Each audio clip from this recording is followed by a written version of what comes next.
Vamos prosseguir na nossa discussão sobre as considerações sobre a natureza da matemática, na sua parte 3. Lembrando que essa é uma discussão sobre o livro do Manuel de Campos Almeida, um livro de 2011, que trata sobre as origens da matemática.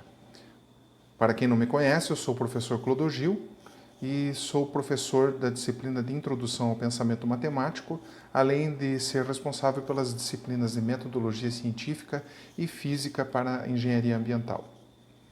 Vamos lá então. Na parte 2, nós deixamos uma pergunta em aberto. O que são os axiomas? Os axiomas são basicamente considerados como os verdadeiros pilares da matemática. Essas proposições são fundamentais para definir todos os objetos matemáticos. Stuart Mill, por exemplo, fala que esses axiomas eles são considerados convenções, são meras convenções. Poincaré confirma esse caráter de convenção e afirma que elas são convenções não contraditórias. Porém, ainda fica no ar a questão: qual é a natureza desses axiomas? De onde eles provêm? Nós já sabemos que a ciência reconhece a existência de uma matemática primordial, essa matemática conhecida como matemática animal, ou aritmética animal, relacionada às numerosidades e às ordenações, também um certo caráter de ordenação. Isso nós já vimos lá na parte 1 e parte 2 da nossa discussão. Essa matemática que permite habilidades básicas como as numerosidades e as ordenações, então, ela tem uma precedência evolucionária. Ela surgiu por meio de um processo evolucionário. Entretanto, nós temos ainda como incerta a localização desses mecanismos no nível neuronal, o nível neural, o nível cerebral, ou seja, em que parte do cérebro que residem essas habilidades matemáticas. O fato é que quando esses mecanismos forem identificados, será possível isolar o pensamento matemático de mais alto nível. Diferentes sistemas axiomáticos podem gerar diferentes matemáticas. Como assim diferentes matemáticas? A matemática não é uma só? A matemática que nós conhecemos como a matemática acadêmica dos grandes matemáticos, como Leibniz, Newton, Gauss, Euler, essa matemática ela é apenas uma dessas possibilidades. Lembramos que essa axiomatização da matemática ela se consolidou somente no século XIX. Então, nós podemos dizer sim que não existe apenas uma matemática. Cada matemática depende do seu sistema axiomático, depende dos axiomas que são escolhidos para a sua fundação. Uma questão que se coloca aí é quais os axiomas pertenceriam então a essa matemática básica e quais pertenceriam a uma matemática de mais alto nível. Bom, os axiomas da matemática de mais alto nível são bastante conhecidos, Eles são as bases da matemática promovida por esses grandes matemáticos históricos que nós falamos. Uma característica dos axiomas é que para que eles sejam consistentes, deve haver um pequeno número deles. Esse pequeno número tem que dar conta de um grande número de proposições ou de teoremas. Poincaré fala que a indução é a base da matemática.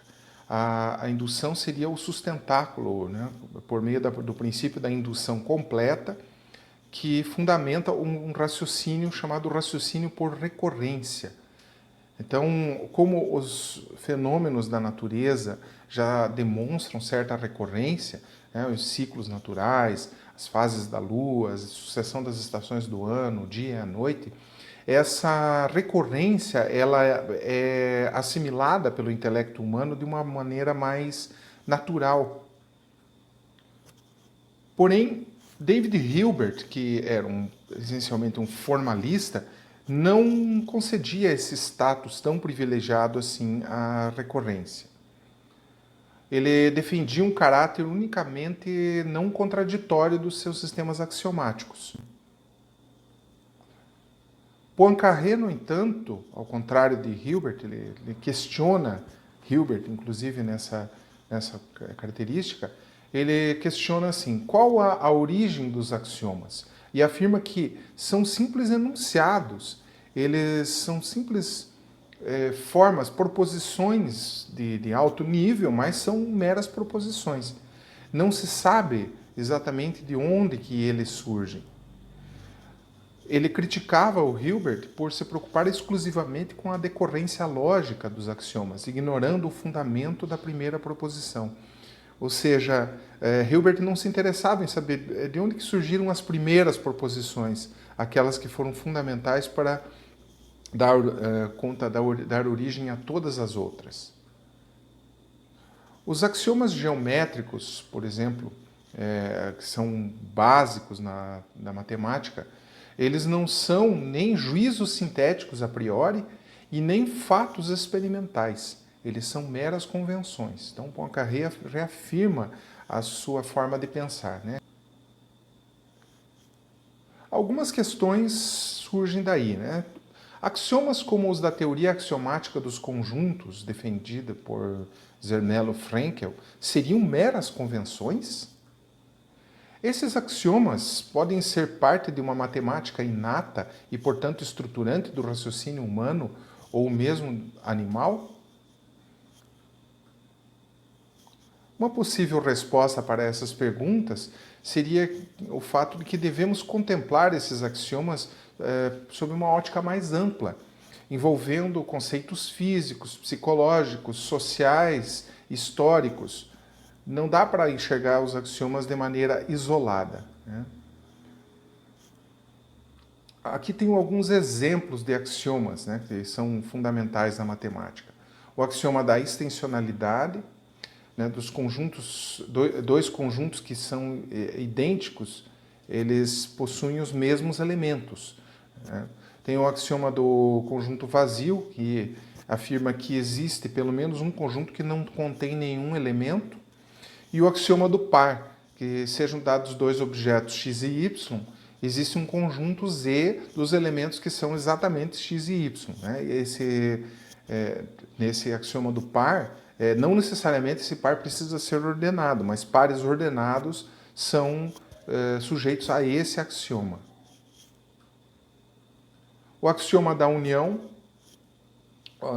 dado um conjunto X de conjuntos, existe um conjunto Y, tal que os elementos de Y são os elementos dos elementos de X, né? Contando que esses elementos de X são conjuntos, né? Então, esse axioma ele proporciona a visualização, né, dos elementos de um conjunto como também elementos de subconjuntos contidos nele, né? O axioma da separação. Existe para cada conjunto Z um conjunto de todos os elementos de Z que satisfazem certa propriedade F. Então, dada uma propriedade F, lá, por exemplo, a propriedade de ser par, né, de ser número par. Isso eu estou citando um conjunto numérico, sem nós ainda definirmos esse conjunto como básico, mas só para vocês entenderem bem. Então, existe dentro do conjunto dos números naturais, né, um conjunto de números que satisfazem essa propriedade F, ou a propriedade de ser par. Outro axioma, né, que seria fundamental, é o axioma do conjunto infinito. Existe ao menos um conjunto que contém o conjunto vazio e que é constituído de tal maneira que, para cada um de seus elementos y, o conjunto contém outro elemento na forma y união com um conjunto que contém y. Esse axioma ele dá a ideia de sucessor. E com isso, nós podemos pensar em conjuntos infinitos, né? Porque se para cada elemento y existe a união desse elemento com um conjunto que contém esse elemento, então nós podemos pensar que o próximo conjunto vai ser a união de um elemento com esse elemento aí que seria formado da união do elemento y com o conjunto que contém o y, né? Ele é um pouco intrincada, assim, um pouco intrincado o raciocínio, mas é que ele tem que ter esse caráter geral, né? Por isso que os axiomas eles têm essa formulação um pouco mais sofisticada, uma certa forma mais elaborada, né, de se falar as proposições. Continuando ainda dos axiomas, né, nós temos o axioma das partes. Né, para todo o conjunto X, existe um subconjunto Y cujos elementos são exatamente subconjuntos de X. Né? Então, por exemplo, lá no exemplo que eu citei, dentro do conjunto dos números naturais, existe um conjunto de números pares, né, que é um subconjunto desse conjunto de números naturais. Né? Então, por exemplo, os pares, os números pares, fazem parte dos números naturais. Né? Outro axioma é o axioma da escolha. Seja C uma coleção de conjuntos não vazios, então você pode escolher um membro de cada um desses conjuntos para compor uma coleção. Então nós podemos fazer uma coleção de elementos, por exemplo, dentro do conjunto dos números naturais, a coleção dos números primos, por exemplo. Também poderia ser um subconjunto.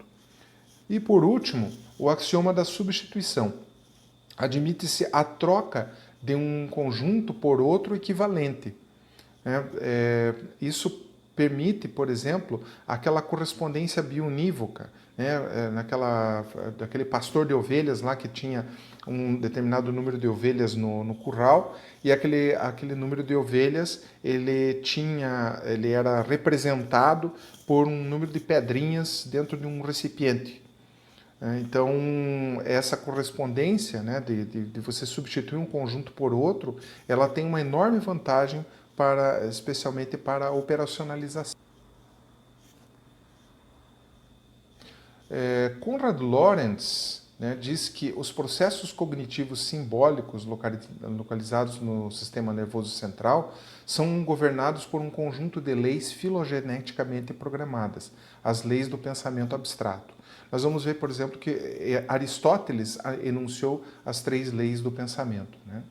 Então, cabe à ciência identificar quais os mecanismos, as redes neurais pertinentes e a sua localização no cérebro humano. Então, se existe um processo cerebral biologicamente evoluído, né, nós estamos considerando aqui uma interpretação materialista do raciocínio matemático, então deve haver um local no cérebro que processa esse tipo de pensamento. Outros mecanismos do pensamento matemático foram sendo construídos paulatinamente na infância. Nós vimos, por exemplo, que tem alguns mecanismos que são inatos, né, são biologicamente constituídos, mas tem outros mecanismos de pensamento que eles são constituídos por um processo cultural, um processo de aprendizagem. As redes neurais foram, nesse caso, vão se adaptando a tradições culturalmente elaboradas e transmitidas por nossos semelhantes, tendo sido elementos cruciais para a nossa sobrevivência. A aprendizagem faz parte do processo de evolução do ser humano. Se tem uma matemática inata, uma parte primordial dessa matemática que vem lá dos nossos ancestrais e foi transmitida filogeneticamente, nós também temos essa outra parte, né, de que nossas redes neurais elas se adaptam às situações que são postas ali e são colocadas como elementos de aprendizagem. Como eu mencionei, né, Aristóteles enunciou 3 leis fundamentais do pensamento, ou leis fundamentais da razão. O princípio da identidade, o princípio do terceiro excluído e o princípio da contradição. No princípio da identidade, afirma-se assim: uma determinada coisa é aquela coisa.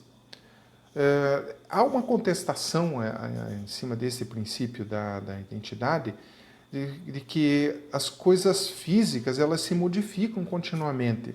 Então, questiona-se como essas coisas físicas podem permanecer idênticas a si mesmas. Né? Vou deixar esse questionamento em aberto ainda. O princípio do terceiro excluído. Esse é um princípio muito interessante. Em latim, tertium non datur. Toda sentença pode ser verdadeira ou falsa. Não há um terceiro estado. Então, esse princípio, ele diz assim, que você pega uma determinada sentença, né? Essa sentença, ela pode ser verdadeira ou pode ser falsa. Não existe um estado intermediário ou um terceiro estado aí, por isso é o terceiro excluído. E esse princípio ele gera o princípio da contradição, né? A partir desse princípio pode-se enunciar o princípio da contradição, que diz que dadas duas proposições que são contraditórias, né? Uma que desfaz a outra, né? Ou contradiz a outra, contrária, ou falsifica a outra. Então, uma deve ser verdadeira e a outra deve ser falsa. Então, duas proposições contraditórias necessariamente tem que ter essa dualidade. Uma é verdadeira e a outra é falsa. Existe um questionamento, será que a matemática aceita o contraditório? Alguns pesquisadores, né, alguns estudiosos da área da matemática, insistem na existência de uma matemática inconsciente. Nós já vimos anteriormente, né, que o inconsciente ele tem um papel bastante importante no pensamento matemático, né? Afinal, 60% a 80% da energia consumida pelo cérebro é consumida quando a pessoa não está executando uma tarefa específica, né? Então, essa matemática inconsciente é a área onde os objetos matemáticos comuns, como os conjuntos, os números, as funções, admitem um certo grau de contradição. Então, é aí que eles propõem que a matemática aceita esse contraditório. Os principais representantes dessa matemática inconsciente são dois lógicos, um polonês e um russo, né? O polonês Jan Łukasiewicz e o russo Nikolai Vassiliev. Esses dois pesquisadores, eles fizeram trabalhos independentes, eles não trabalharam juntos, e eles postularam que até mesmo os princípios lá daquela lógica aristotélica poderiam ser revisados, aquele das 3 leis da razão lá. Inclusive o princípio da contradição. Um brasileiro chamado Newton Carneiro Afonso da Costa, ao longo da década de 50, ele trabalhou no desenvolvimento de sistemas lógicos que envolvessem contradições. Então, esse brasileiro, inclusive, ele é reconhecido como criador das lógicas paraconsistentes. Alguns exemplos aí dessa necessidade de você pensar num sistema de uma matemática contraditória ou matemática inconsistente. Hoje em dia nós temos muitas tecnologias baseadas em robôs, né? Por exemplo, os robôs são largamente aplicados na indústria. Esses robôs, eles têm vários sensores acoplados, e esses sensores eles podem gerar respostas ou informações contraditórias. Uma lógica clássica, por exemplo, não teria condições de operar com tais sistemas, mas uma lógica paraconsistente, sim. Então, ele propõe que esse tipo de lógica seja empregado nessa atividade, né, da robótica. Outra atividade também que se vale dessa matemática paraconsistente seria o diagnóstico de uma doença, que ele envolve a avaliação de diversas informações, muitas vezes contraditórias. Um sistema computadorizado deveria, então, analisá-las do ponto de vista dessa lógica paraconsistente. Alguns pesquisadores, como Rothley, defendem que a matemática, essa matemática inconsistente, deveria substituir a matemática clássica. Ele é bastante radical nesse sentido, né? Ele propõe uma lógica ultramodal universal. Essa lógica ela seria uma ferramenta flexível, né, que seria aplicável a todos os sujeitos e todas as situações. Então, naquele caso do robô, no caso do diagnóstico de doença, né, então seria esse tipo de aplicabilidade lógica aí, né, dessa lógica inconsistente. O nosso brasileiro aí, Newton Costa, ele propõe que não há nada de errado com a matemática clássica, né? Porém, ela não exaure tudo que há por saber. Assim, ele propõe que a paraconsistência complementaria a matemática clássica. Então, não haveria necessidade de você extinguir a matemática clássica e substituí-la por essa lógica paraconsistente. Outros pesquisadores, como Bill e Restall, defendem o pluralismo lógico. Esse pluralismo diz que todas as teorias, dentro de certas restrições básicas, são igualmente interessantes e úteis para diferentes finalidades. Esse pensamento ele está baseado no pluralismo metodológico de Feyerabend. Paul Feyerabend era um epistemólogo austríaco cuja obra Contra o Método propõe que tudo é válido, desde que funcione. Segundo Costa, Lukasiewicz, por exemplo, distingue 3 tipos de objetos. As abstrações construtivas, essas abstrações construtivas seriam livres criações do espírito, como, por exemplo, objetos da matemática ortodoxa, as criações artísticas, obras literárias. Todas essas podem se classificar como abstrações construtivas. As abstrações reconstrutivas, que seriam conceitos elaborados para representar coisas reais. Então, um exemplo disso seriam aqueles modelos mentais lá do Johnson Laird, né? E os objetos reais, né? Esses objetos reais, para muitos epistemólogos, eles são inacessíveis diretamente ao nosso intelecto. Nós reconhecemos esses objetos reais por meio de modelos. Embora não seja adequado, por exemplo, definir o rigor matemático como uma das características, quero dizer, embora não seja adequadamente definido, o rigor é uma das características essenciais da matemática. Historicamente, o rigor ele nem sempre foi necessário. Então, naquelas sociedades primitivas de povos caçadores e coletores, não havia tanta necessidade de um rigor na hora de organização do pensamento. Eles simplesmente faziam, por conta de experiência e treinamento, né, caça, coleta de alimentos. No entanto, quando a civilização começou a ser instituída, né, ocorreu a invenção da escrita, a necessidade de registro de medidas e quantidades, foi ficando cada vez mais necessário um certo nível de rigor, né? Esses fatos eles desencadearam o desenvolvimento de um rigor num nível elementar, mas um pouco mais sofisticado do que aquele nível simplista lá da época dos caçadores e coletores. Com os gregos, aproximadamente 500 anos antes da Era Comum, surgiram basicamente as características da matemática atual, né? Que são o raciocínio dedutivo, o rigor lógico na resolução de problemas e as generalizações. Esses elementos eles são o padrão da nossa matemática hoje. Somente nos anos 1800, século XIX, basicamente, né, da nossa era, se iniciou a busca pelo rigor absoluto, embora não tenha sido atingido, né, na verdade. A partir dessa época foram introduzidos os aperfeiçoamentos, os simbolismos, né, foram inventados os simbolismos matemáticos, né, esses simbolismos sofisticados que nós conhecemos da matemática de hoje. Né. Segundo Mach, esses simbolismos proporcionam uma economia de pensamentos. Eles têm uma grande vantagem de sintetizar os raciocínios.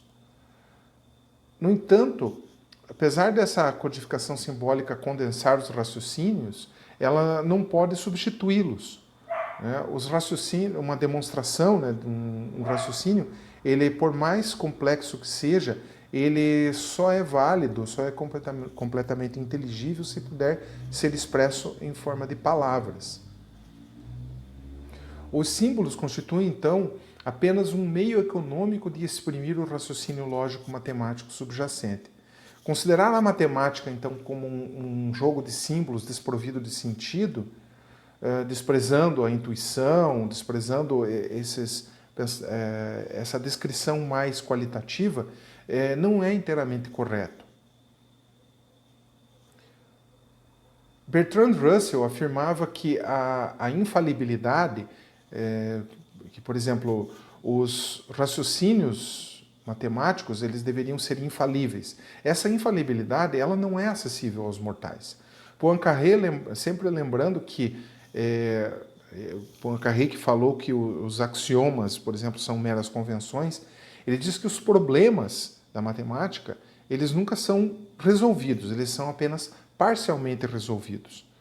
E a história da matemática nos mostra que há vários casos de coisas que foram resolvidas de uma certa maneira quando se mudou a forma para uma forma um pouco mais precisa, foi adotada uma axiomatização um pouco mais sofisticada, mudou-se essa forma de resolver esses problemas. Então, a matemática, ela não é definitiva, não. Ela está em construção. Outro pesquisador chamado Weil diz que a matemática é uma atividade do pensamento. Olha que legal isso aí, né? A matemática é uma atividade do pensamento, ela não é um corpo de conhecimento exato, um corpo de conhecimento fechado, né?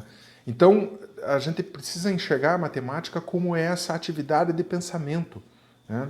Especialmente no nosso ensino. Se nós trabalharmos com essa perspectiva de atividade de pensamento, nós vamos fazer uma coisa muito diferente nas nossas salas de aula de matemática. Karl Popper, que foi um epistemólogo do século XX, ele afirma que o raciocínio matemático ele nunca é verificável, ele é somente falsificável. Se não tiver uma teoria melhor para dar conta de um determinado problema, nós usamos aquela que nós temos no momento, né? A sua teoria epistemológica, né, chamou-se de falsificacionismo. E ele, basicamente, ele fala na sua obra Lógica da Pesquisa Científica sobre a construção da ciência. Mas o raciocínio dele serve muito bem para a matemática, né? Já outro pesquisador chamado Moore sustentava que todas as ciências são funções de sua época, bem como todas as suas ideias, suas conquistas.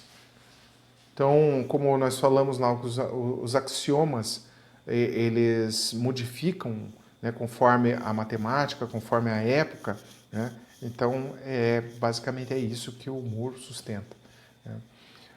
Qual o nível de rigor a ser adotado em determinado momento, dado que o rigor absoluto é inatingível? Essa é uma questão que nos coloca. Para Moore, existe um rigor adequado para cada momento, né? Não existe um rigor absoluto.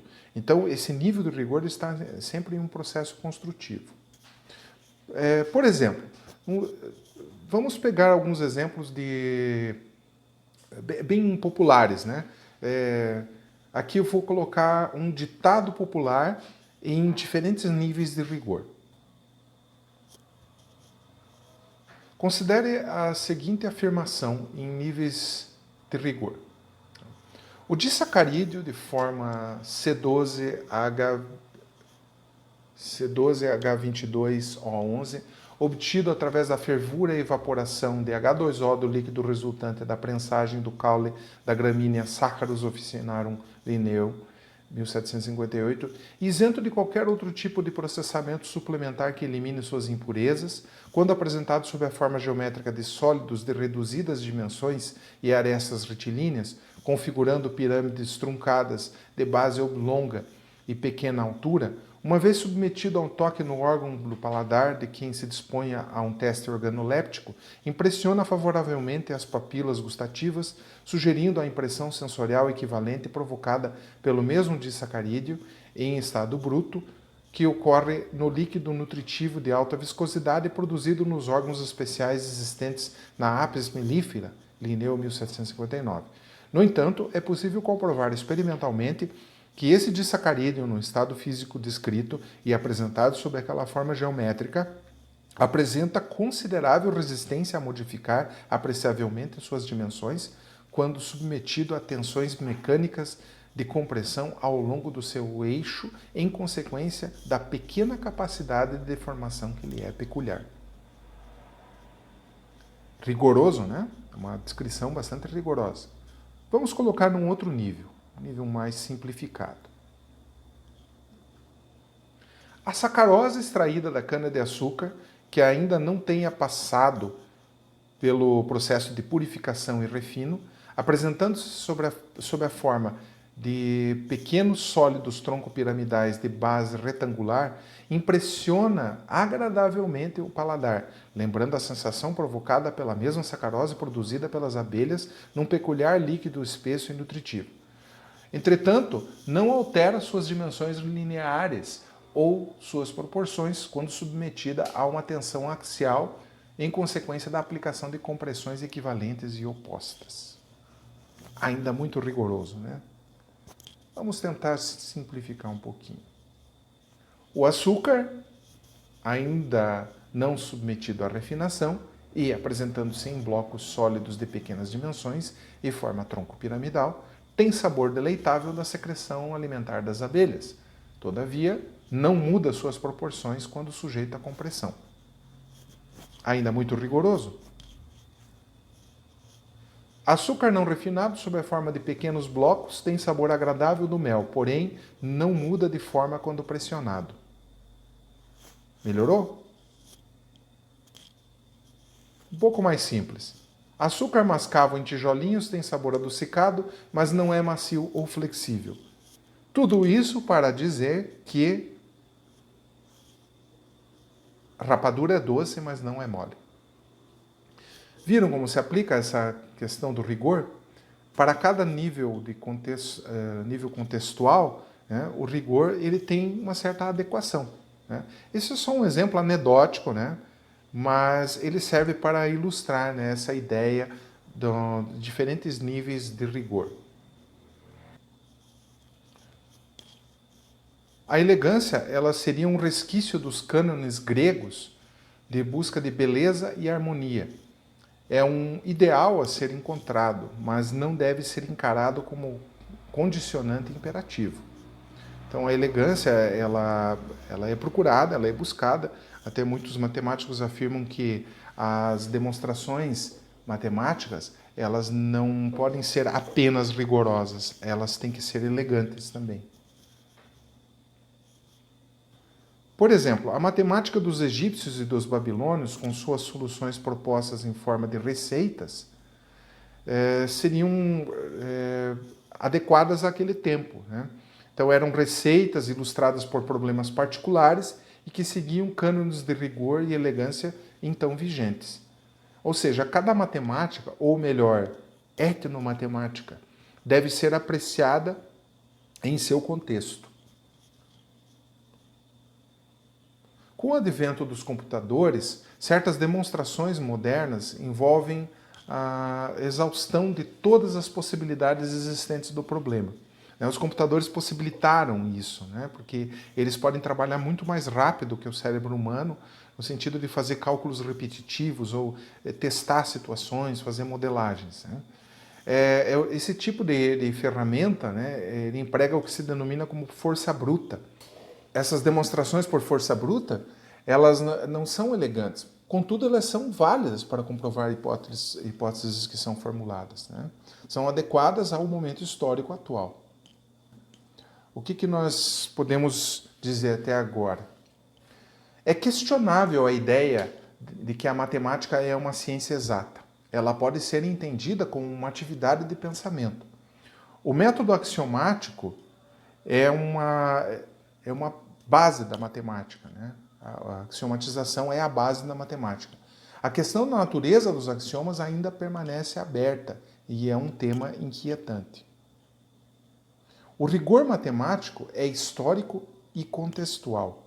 Então, ele tem que ser adequado a cada contexto histórico. Né? E ainda, a matemática não é única. Diversas tradições culturais podem conter elementos do pensamento matemático, como um certo padrão de axiomatização ou algum rigor. O pluralismo lógico parece a abordagem mais adequada para a investigação matemática. E a questão da localização neuronal da atividade matemática ainda está aberta.